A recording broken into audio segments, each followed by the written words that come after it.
Everyone, Marianne here.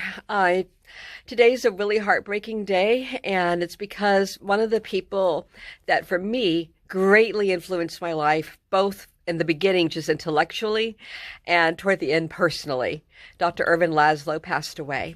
And I'm sure you'll be seeing many, many things all over about how he was nominated for the Nobel Peace Prize 3 times, definitely deserved to be, how he was recognized as the leading scientist in the country of Italy, definitely deserved to be, how he established the Club of Budapest, which came out of the Club of Rome, which was basically, I would argue, the precursor to the Sustainable Development Goals, where people diagnosed what the world needed to do to try and preserve its well-being and help improve the lives of people around the world.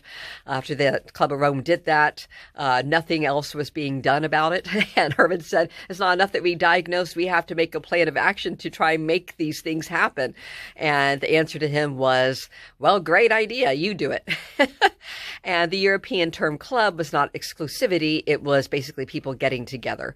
So the royal families created the Club of Madrid, but Ervin Laszlo brought together Nobel Peace Prize winners, he brought together spiritual leaders like the Dalai Lama, he had people like Desmond Tutu, and he brought together leading people in every field of science that you can imagine, and, nonprofit leaders, and just had them all work together. And he chose Budapest,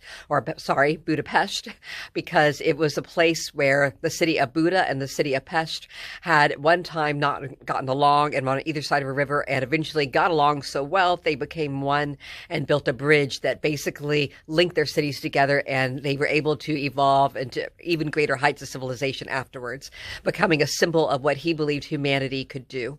Ervin Laszlo, the thing that really attracted me and what got me in trouble so many times as a little girl is that I would sneak up at the Hockaday School into the high school library and take the books out, which, yeah, I admit, now at 49, I'll admit, I guess I stole them because I couldn't check them out. And I would hide them behind the books I was supposed to be reading class, and got in all sorts of trouble in school because I just found them much more interesting than whatever I was supposed to be studying.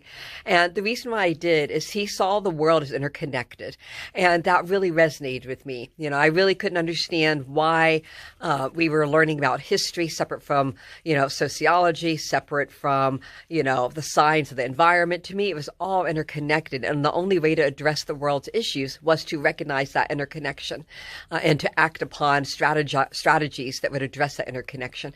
And that's what allowed me to start understanding systems theory. For those of you that don't know what systems theory is, it is the understanding of how interconnected everything in the world is, and trying to take upon our own shoulders the responsibility for our role in that interconnection. Fast forward many years later, thanks to a wonderful connection that we made, we were invited to the Beep Planet, it's like something planet, by Michel Sacoste, and he basically was pulling together, a group of people to do the same kind of thing, and Ervin was one of those people, and I couldn't believe it. Someone whose books had influenced the trajectory of my entire life, someone who had influenced how and what I wanted the Mimnesy Institute to do, was standing right there in front of me. And he reached out and said, I want you to collaborate with me on future things. I was blessed to get to contribute to some of Ervin Laszlo's books. And most recently, we were working on a book together. I have no idea at this point, how that is going to be completed, if it's going to be completed. But the very fact that a man that was so profoundly important to helping shape my life and my values and my perspective on the world wanted to do it with me meant more than words could say. And my heart goes out to Karita and Alexander. You both are just such beautiful, beautiful people. You've meant a whole lot over the years to Joshua and to me, and our only regret is that we haven't been able to spend more time with you. But the precious time that we did get to spend with Ervin, just those random trips, times conversing, projects, just intellectual explorations together, it will continue to shape a lot of what I do with my life, regardless of whether this book has to be completed or not. And I just wanted to say to the general public, anyone out there, that if you have not read Dr. Ervin Laszlo's books and you want to understand one of the things that makes me do what I do, and if any of the communities that Joshua and I have been blessed to work with, from Ethiopia to Japan, Korea to New Zealand, India, here in the UK, across the Americas, Mexico, down the Yucatan with the Maya, or the Tolteca and Teotihuacan, any other work that we do, and the philosophy that drives all of what the Mimsy Institute does.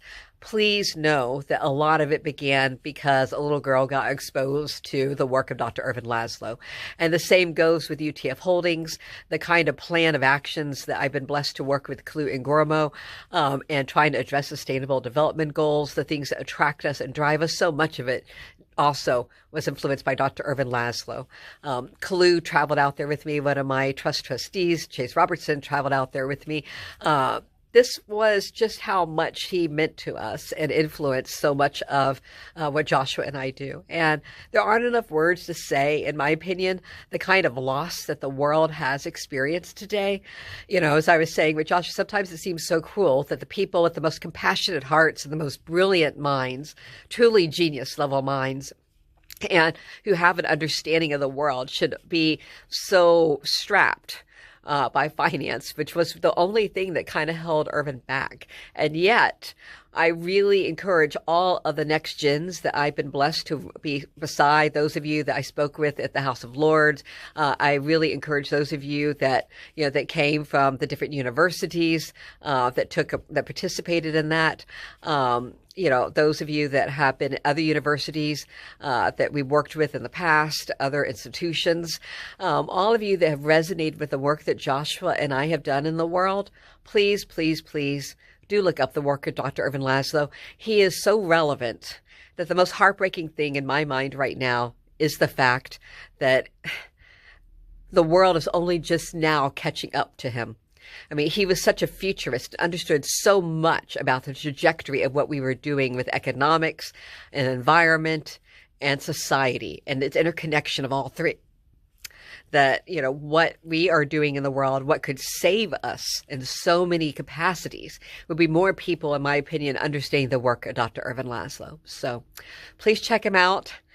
He is a beautiful and brilliant soul that truly inspired many people. And if I have been able to touch any of you in this world, it has been in large part by him and his effect in my life. And I am just one of thousands that he affected as deeply, who are each doing incredible things. So my heart goes out to everybody in the Laszlo family, especially Karita and Alexander. And please know that we are here for you and love you, and we'll do our best to continue doing the work that was in such a large part inspired by him. Thank you.